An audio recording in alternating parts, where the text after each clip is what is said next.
Hello और welcome student, स्वागत है आपका करण सर फार्मा क्लासेस में। और आज हम बात करेंगे एक बहुत ही इंपॉर्टेंट टॉपिक पे।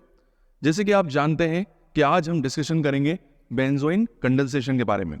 सबसे पहले मैं इस वीडियो में आपको बेंजोइन कंडेंसेशन के बारे में बताऊंगा कि रिएक्शन क्या होती है, और साथ ही साथ हम इसकी मैकेनिज्म के ऊपर ही बात करेंगे।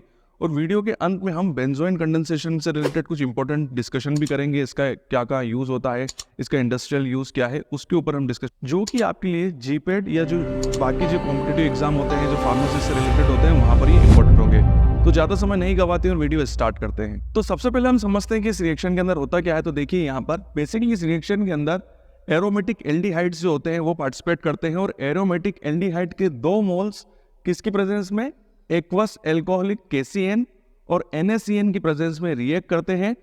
और एक्वस एल्कोहलिक KCN और NaCN as a catalyst role play कर रहे हैं। देखिए कैटलिस्ट का काम ये होता है कि वो कभी भी रिएक्शन के अंदर पार्टिसिपेट नहीं करता है, वो रिएक्शन के रेट को बढ़ाता है और घटाता है। अगर वो रिएक्शन के अंदर पार्टिसिपेट भी कर रहा है तो एंड में वो रिएक्शन से जब रिएक्शन कंप्लीट हो जाती है तो वो एज इट इज बाहर निकल जाता है। ठीक होगी बात।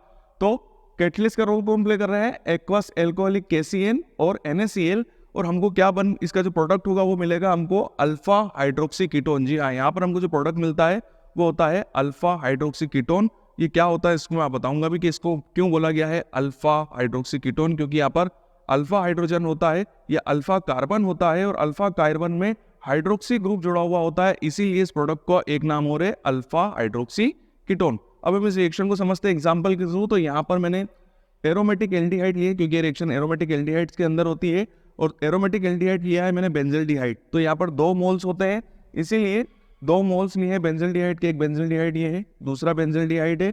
ये 2 मोल्स सेल्फ कंडेंसेशन करते हैं किसकी प्रेजेंस में, KCN और एक्वस एल्कोहल की प्रेजेंस में। तो एक्वस एल्कोहल में लिया है मैंने H2O प्लस C2H5OH। तो यहाँ पर क्या हो रहा है देखिए बेंजल्डिहाइड में, तो यहाँ पर हो ये रहा है कि ये जो हाइड्रोजन है वो इस ऑक्सीजन के साथ जुड़ रहा है और OH बना रहा है, और ये दोनों कार्बन जो है वो आपस में जुड़ के क्या फॉर्म कर रहे हैं, बेंजोइन फॉर्म कर रहे हैं।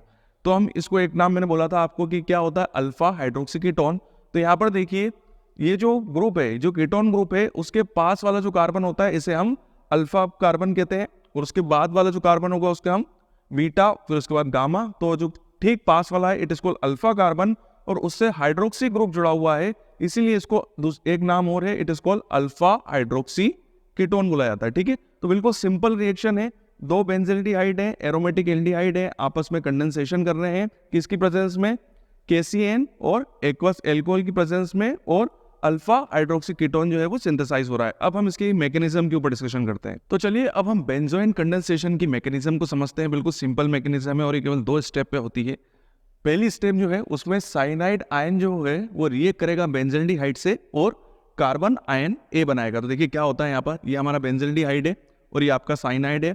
Cyanide as a catalyst participate कर रहा है। तो आपको ये चीज याद रखनी है कि ये रिएक्शन के अंदर पार्टिसिपेट नहीं करेगा, और अगर पार्टिसिपेट करता भी है तो ये रिएक्शन में जाने वाला नहीं है, प्रोडक्ट नहीं बनाने वाला है, ये एंड में निकल जाएगा। ठीक है, बस ये रिएक्शन के रेट को बढ़ाएगा और घटाएगा। ठीक होगी बात। तो यहाँ पर आपको कार्बन दिख रहा है, ऑक्सीजन दिख रहा है। कार्बन जो है वो इसके ऊपर पॉजिटिव चार्ज रहेगा और ऑक्सीजन के ऊपर नेगेटिवली चार्ज रहेगा।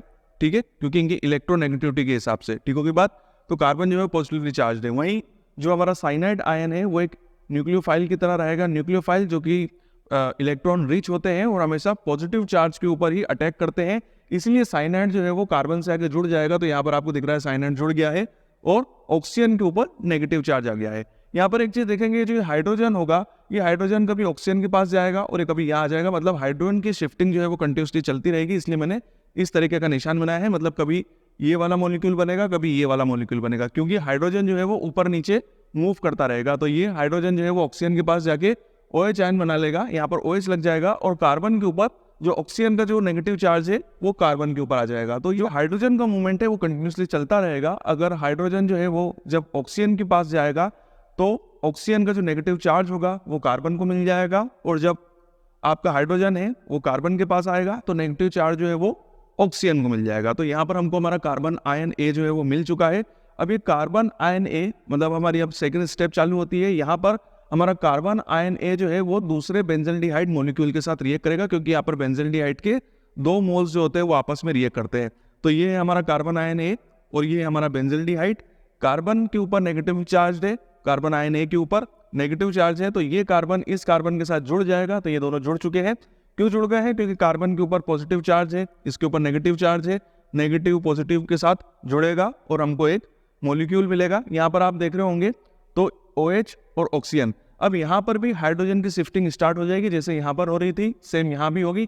कभी हाइड्रोजन यहाँ जाएगा, कभी हाइड्रोजन यहाँ पर आएगा।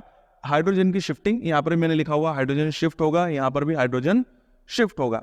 तो आपको यहाँ पर दिख रहा होगा कि हाइड्रोजन की शिफ्टिंग जो है वो कंटिन्यूसली चल रही है। तो कभी ये आयन बनेगा, कभी ये मॉलिक्यूल बनेगा। उसके बाद जो साइनाइड होगा, मैंने आपको बताया था साइनाइड एक कैटलिस्ट है, तो ये रिएक्शन के अंदर पार्टिसिपेट नहीं करेगा, ये रिएक्शन के रेट को बढ़ाएगा और घटाएगा। तो एंड में ये निकल जाएगा और आपको बेंजोइन मॉलिक्यूल जो है वो मिल जाएगा एज इट इज। तो ये हमारा प्रोडक्ट है बेंजोइन जो हमको मिल गया है। बिल्कुल सिंपल मैकेनिज्म है, बहुत ज्यादा टफ नहीं है। बस यहाँ पर ऐसे न्यूक्लियोफाइल अटैक हो रहा है और कार्बन और ऑक्सीजन जो है उसके ऊपर पॉजिटिव और नेगेटिव चार्ज आ रहा है बिकॉज ऑफ इट्स इलेक्ट्रोनेगेटिविटी। ठीक होगी बात? तो ये इसकी मैकेनिज्म थी। मैं आशा करता हूँ कि आपको मैं ये जो रिएक्शन है बहुत ईजी वे में समझा पाया हूँगा। फिर भी अगर आपको कोई डाउट है तो नीचे कमेंट बॉक्स पे आप पूछ सकते हैं।